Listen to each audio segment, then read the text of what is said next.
Hello and welcome to this video on iteration.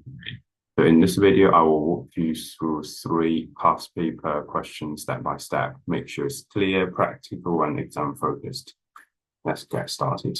So the first question is question 18. So show that the equation x cubed plus x equal to 7 has a solution between 1 and 2. So every time when we try to solve a question like this, the process is fairly the same. So first we move everything to one side. So x cubed plus x minus 7 equal to 0. And then what do we do next is we substitute in x equal to 1 and x equal to 2 into this equation. So if x is equal to 1, then we will have 1 cubed plus 1 minus 7, which is equal to -5. And then that's less than 0. And then if we substitute in x equal to 2 into the equation, then we have 2 cubed plus 2 minus 7, that's equal to 3, which is more than 0. So because -5 is less than 0 and then 3 is more than 0, so what we need to say is there is a sign change.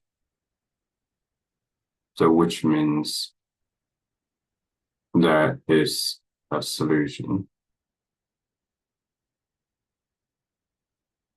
between 1 and 2. Yeah. So the process is always the same. Step 1, move everything to one side. Step 2, substitute in both values. And then you should have a sign change. One is positive, one is negative. Then you just have to write there's a sign change, which means there's a solution between 1 and 2. Okay. Let's have a look at question B.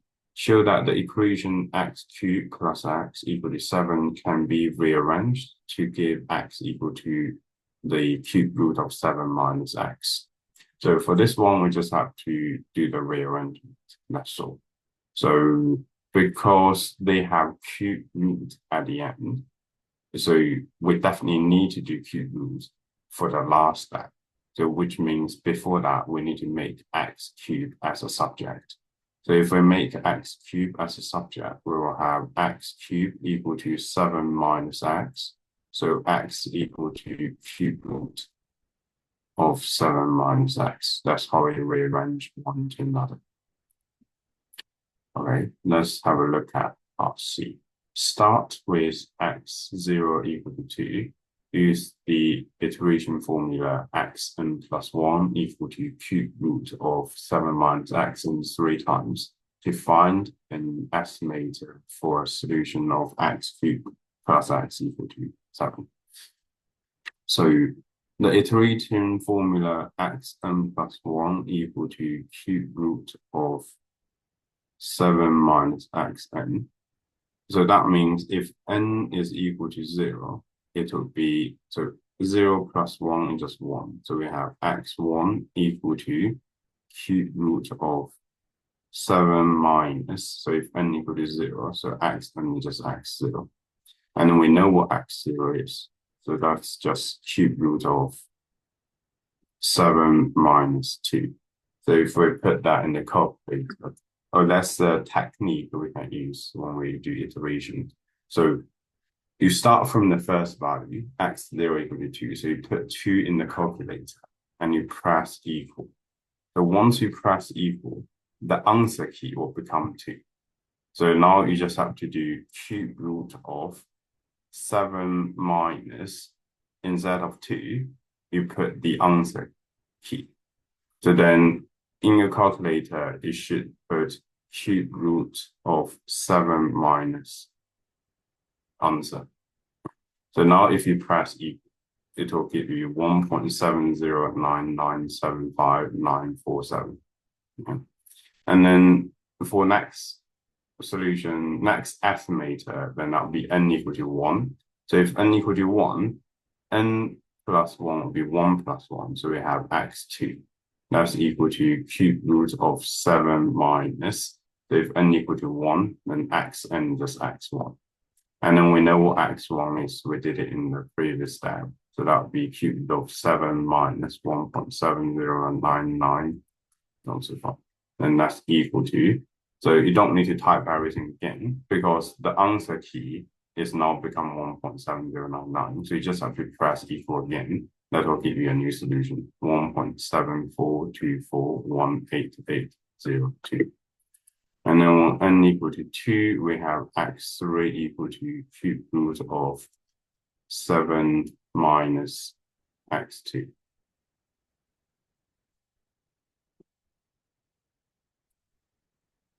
So 7 minus 1.7424188802. That will give us, so press equal again in the calculator. That'll be 1.738849,506. Then that's how we find in the estimator for the solution.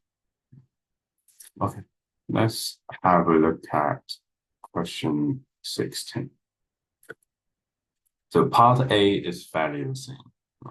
So when n equal to 0, we will have x1 equal to -2 minus 4 over x0 squared.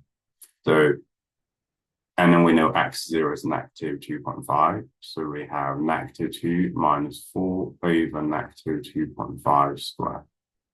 So do the same thing as before. So first we put -2.5 in the calculator and then press equal. Now the answer key will become -2.5. So in the calculator, you just have to type -2 minus 4 over answer squared. So if we do that, -2 minus fraction 4 over answer squared, then we have -66 over 25. If we convert into decimal, it's -2.64. And then when n equal to 1, we have x2 equal to -2 minus 4 over x1 squared. That's equal to -2 minus 4 over -2.64 bracket square. And then if we press the equal again in the calculator, it should give us -2803 over 1089. And if we change it to decimal, it's -2.573921,028. And then for n equal to 2, we have x3 equal to -2 minus 4 over x2 squared. That's equal to -2 minus 4 over -2.57, so obviously for all squared. Again, press the equal in the calculator. We have -2.60376725. That's how we look up x1, x2, and x3. Okay, and then question B. Explain the relationship between the values of x1, x2, x3, and the equation x cubed plus 2x squared plus 4 equal to 0. So every time when it asks us to explain the relationship between the values from the iterative formula to the equation we want to solve, it's always just try to rearrange one to another. That's all we want to do. So let's write down the iterative formula. So we have xn plus 1 equal to -2 minus 4 over xn squared. So now we just have to show we can write one into another. So we have -2, we have -4 on another side. So it's better to move -2 and -4 terms to the right hand side. So we can do x cubed equal to -2x squared minus 4. But at the end, we only have x equal to, so we need to divide by x squared to get x. So if we do that, we will have x equal to -2 minus 4 over x squared, which is same as before. So we just have to write, because x equal to -2 minus 4 over x squared is a rearrangement of x cubed plus 2x squared plus 4 equal to 0. So therefore, x1, x2, x3 are the estimator